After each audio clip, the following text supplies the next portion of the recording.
ಇನ್ನು ದೆಹಲಿಯಲ್ಲಿ ಕಾಂಗ್ರೆಸ್ ಪ್ರತಿಭಟನೆಗೆ ಈಗ ಈಶ್ವರಪ್ಪ ಕಿಡಿಕಾರಿದ್ದಾರೆ. ದೆಹಲಿಗೆ ಶಾಸಕರನ್ನ ಟ್ರಿಪ್ ಕರ್ಕೊಂಡು ಹೋಗ್ತಾ ಇದ್ದಾರೆ ಇವರೆಲ್ಲರೂ ಕೂಡ ಅಂತ ಹೇಳಿ ಶಿವಮೊಗ್ಗದಲ್ಲಿ ಮಾಜಿ ಸಚಿವ ಕೆಎಸ್ ಈಶ್ವರಪ್ಪ ಟಾಂಗ್ ಕೊಟ್ಟಿದ್ದಾರೆ. ದೆಹಲಿಯಲ್ಲಿ ನಾಳೆ ನಡೀತಾ ಇರುವಂತಹ ಕಾಂಗ್ರೆಸ್ನ ಪ್ರತಿಭಟನೆ ಬಗ್ಗೆ ಮಾತನಾಡ್ತಾ ಕೆಎಸ್ ಈಶ್ವರಪ್ಪ ಈ ರೀತಿಯಾಗಿ ಮಾತನಾಡಿದ್ದಾರೆ. ಶಿವಮೊಗ್ಗದಲ್ಲಿ ಮಾಜಿ ಸಚಿವ ಕೆಎಸ್ ಈಶ್ವರಪ್ಪ ಟಾಂಗ್ ಕೊಟ್ಟಿದ್ದಾರೆ.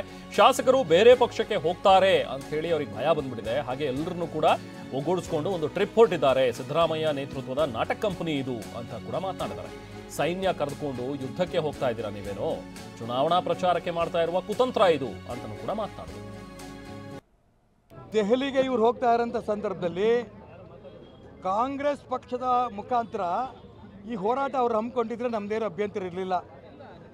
ಯಾಕೆ ಸರ್ಕಾರದಿಂದ ಮಾಡ್ತಿದ್ದಾರೆ ಅಂತಂದರೆ ಈ ಅಡ್ವರ್ಟೈಸ್ಮೆಂಟ್ ದುಡ್ಡು, ಹೋಗಿ ಬರೋಂಥ ಫ್ಲೈಟ್ ಚಾರ್ಜು, ಅಲ್ಲಿ ಉಳ್ಕೊಂಡಂಥ ದುಡ್ಡಿನ ಊಟ ತಿಂಡಿ, ಇದ್ರದ್ದೆಲ್ಲ ವ್ಯವಸ್ಥೆನ ರಾಜ್ಯ ಸರ್ಕಾರದ ಮೇಲೆ ಹಾಕೋದಕ್ಕೋಸ್ಕರ ಇವರು ಸರ್ಕಾರವನ್ನು ದುರುಪಯೋಗ ಮಾಡಿಕೊಂಡು ಚುನಾವಣಾ ಪ್ರಚಾರಕ್ಕೆ ಮಾಡ್ತಾರಂಥ ಕುತಂತ್ರ ಇದು. ನಾನು ಒಂದು ಮಾತು ಮಾತ್ರ ಹೇಳೋಕ್ಕೆ ಇಷ್ಟಪಡ್ತೇನೆ. ಈಗಾಗಲೇ ನಿನ್ನೆ ಲೋಕಸಭೆಯಲ್ಲಿ ತುಂಬ ಸ್ಪಷ್ಟವಾಗಿ ಅರ್ಥ ಸಚಿವರಾದ ಶ್ರೀಮತಿ ನಿರ್ಮಲಾ ಸೀತಾರಾಮನ್ ಅವರು ಉತ್ತರ ಕೊಟ್ಟಿದ್ದಾರೆ.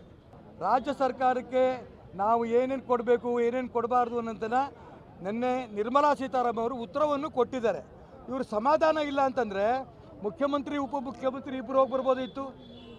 ಇಡೀ ಕರ್ನಾಟಕ ರಾಜ್ಯದ MLAಗಳನ್ನ ಎಲ್ಲಿಗೆ ಬೇರೆ ಬೇರೆ ಪಕ್ಷಕ್ಕೆ ಹೊರಟೋಗ್ತಾರೋ ಅವ್ರ MLAಗಳು ಅಂತ ಭಯದಿಂದ ಅಷ್ಟೂ ಜನಕ್ಕೂ ಕೂಡ ದೆಹಲಿ ಟ್ರಿಪ್ ಕರ್ಕೊಂಡು ಹೋಗ್ತಾ ಇದ್ದಾರೆ. ದುಡ್ಡು ಯಾರ್ದು? ಸರ್ಕಾರದ ದುಡ್ಡು ಅಂದ್ರೇನು?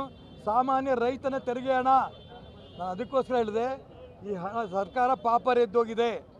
ಈಗ DK ಶಿವಕುಮಾರ್ ಅವರು ಸ್ಪಷ್ಟವಾಗಿ ಅರ್ಥ ಸಚಿವರಾದ ನಿರ್ಮಲಾ ಸೀತಾರಾಮನ್ ಅವ್ರನ್ನ ಬಗ್ಗೆ ಭೇಟಿ ಮಾಡ್ಕೊಂಡು ಬಂದಿದ್ದಾರೆ. ಇದನ್ನು ಅಧಿಕೃತವಾಗಿ ಅವರು ನಿನ್ನೆ ಭಾಷಣದಲ್ಲೇ ಹೇಳಿದ್ದಾರೆ. DK ಶಿವಕುಮಾರ್ ಬಂದಿದ್ದರು, ಲೋಕಸಭೆಯಲ್ಲಿ ಭಾಷಣ ಮಾಡ್ತಾ ಹೇಳಿದ್ದಾರೆ. ಅವ್ರು ಹೇಳಿ ಕಳಿಸಿದ್ದೀನಿ, ಅಲ್ಲೇ ಕ್ಲಾರಿಫೈ ಮಾಡ್ಕೊಂಡು ಬರ್ಬೋದಿತ್ತು.